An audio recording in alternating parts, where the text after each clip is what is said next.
I hope you enjoyed video session 1. This is video session 2, and I would like to cover chapter number 2, short review on chapter number 2 here.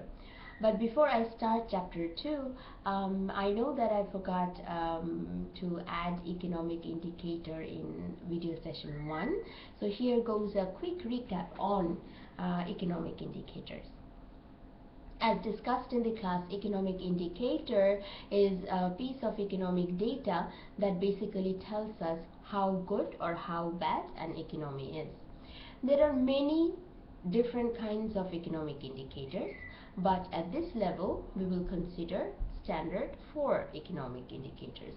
Number 1 is CPI, number 2 is GDP, number 3 is unemployment rate, and number 4 is the price of crude oil.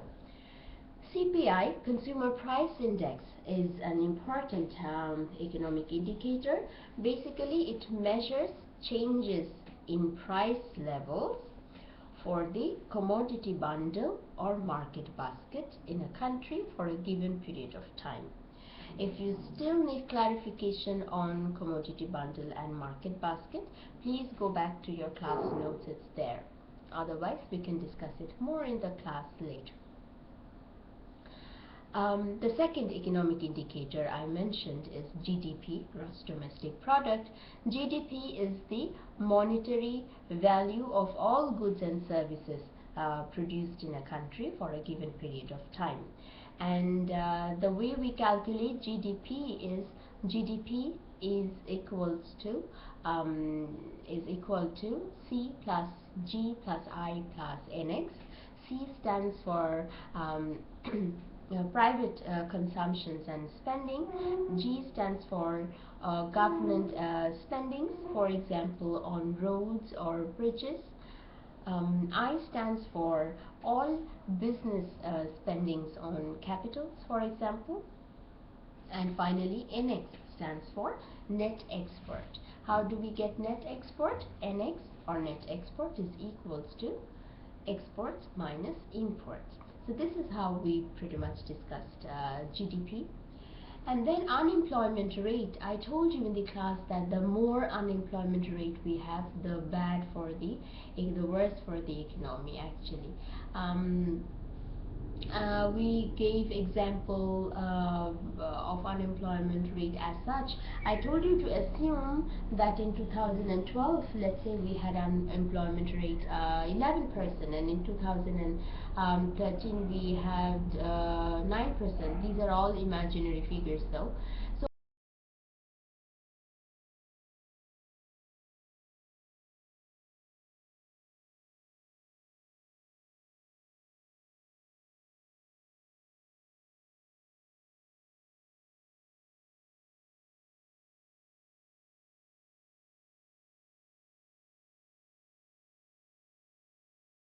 So with 100 random people, you probably would have found 9 of them jobless. So you see, unemployment rate came down from 11% to 9%, and that is a good thing.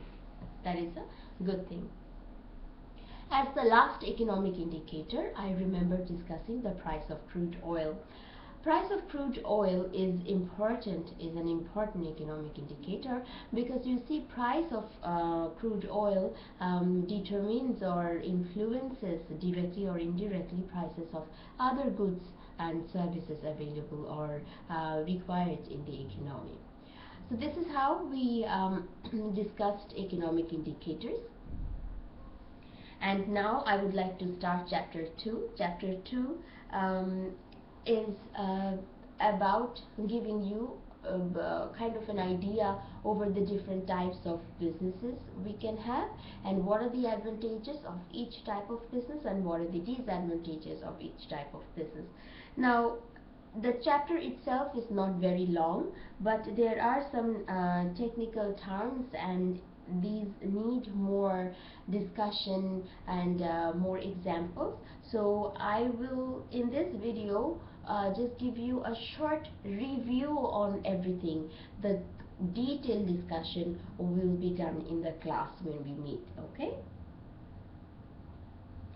So I already have uploaded the slides on chapter 2. Please download it by yourself from Moodle. I also have opened it here. Um, Before you start any business, you must analyze factors, important factors. You must consider some important factors, and these factors are, for example, capital requirements, how much capital you have, risk, how much risk you are willing to take, okay, how much authority as the owner you would enjoy or not enjoy, managerial ability, the skills that you need to run your business. Do you have these skills? Time requirement. If you have a business, it's like your baby, so you have to give it enough time, otherwise it will not be healthy and it will not grow faster. So can you afford giving or investing time for your business? That is something very crucial, very important, that you must consider before you start your business. And also the changes of your tax situation will be in case you start your business, and are you ready for it or not. In this chapter we will talk about three different types of businesses: sole proprietorship, partnership, and corporation. We will not only discuss the types, but we will also talk about the disadvantages and advantages of each type of businesses. Okay, so the first one is sole proprietorship. It's a one-man show. You just would like to start your own baking business, bakery business, or anything. So as a sole proprietor, you will have advantages like you're the only decision maker, and it is very easy to start, and it is also very easy to exit. You do not have to take permission from anybody. You can just shut it down if you don't like to do business anymore. So these are some advantages under sole proprietorship.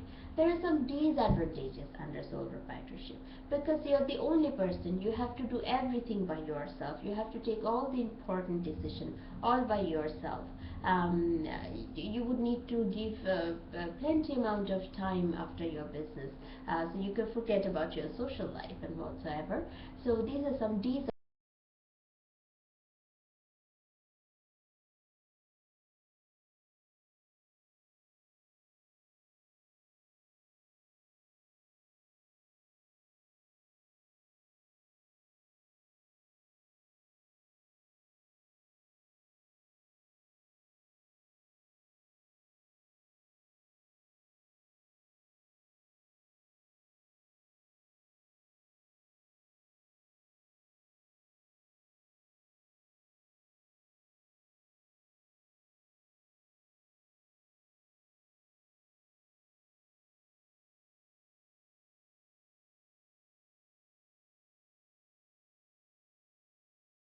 Do you want to close the business down, etc.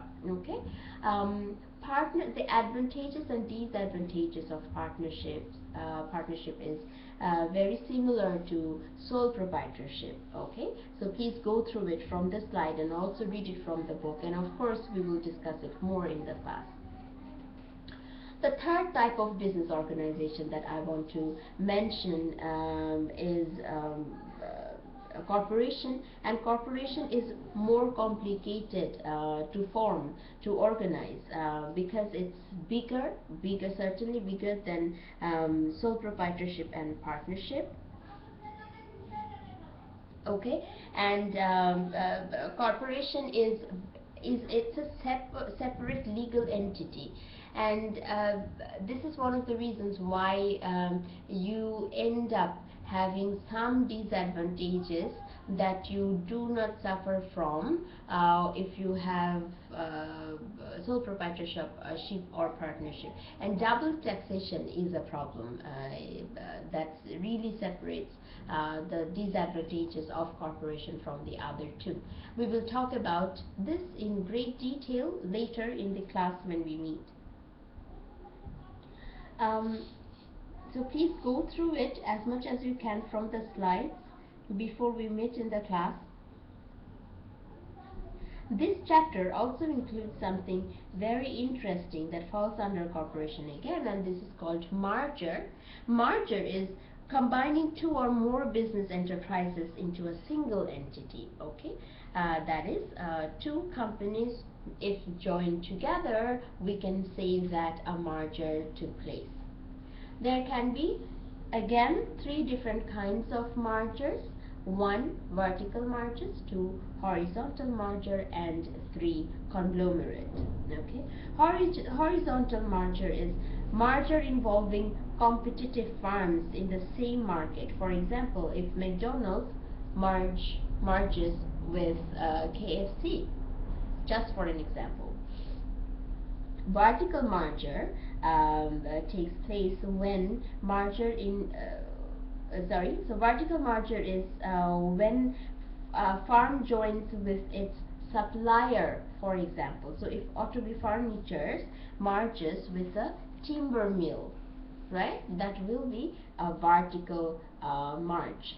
Whereas if McDonald's merges with KFC, so they are competitor on the same level, so that's a horizontal merger. Okay, and Autobi merging with its supplier, so supplier, then probably Autobi, the producer, then distribution, so it's a vertical line.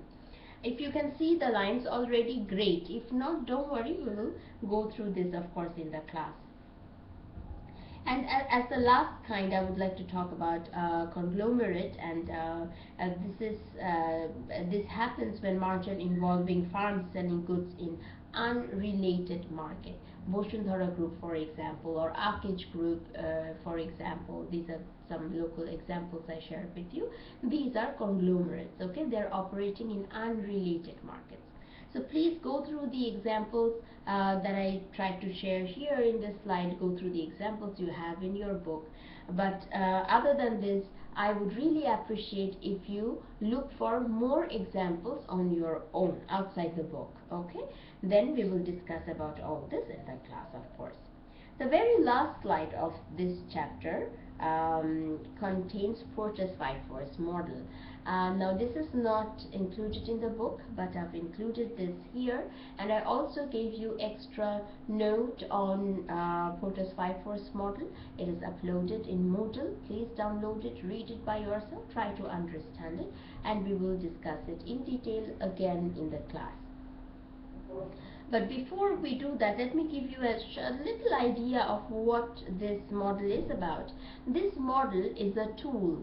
It's a tool to analyze the industrial competitiveness. So how competitive an industry is, if that is the question, the answer may contain Porter 5 force model, because it's a tool to analyze such competitiveness. Okay, it analyzes 5 factors, as the name suggests.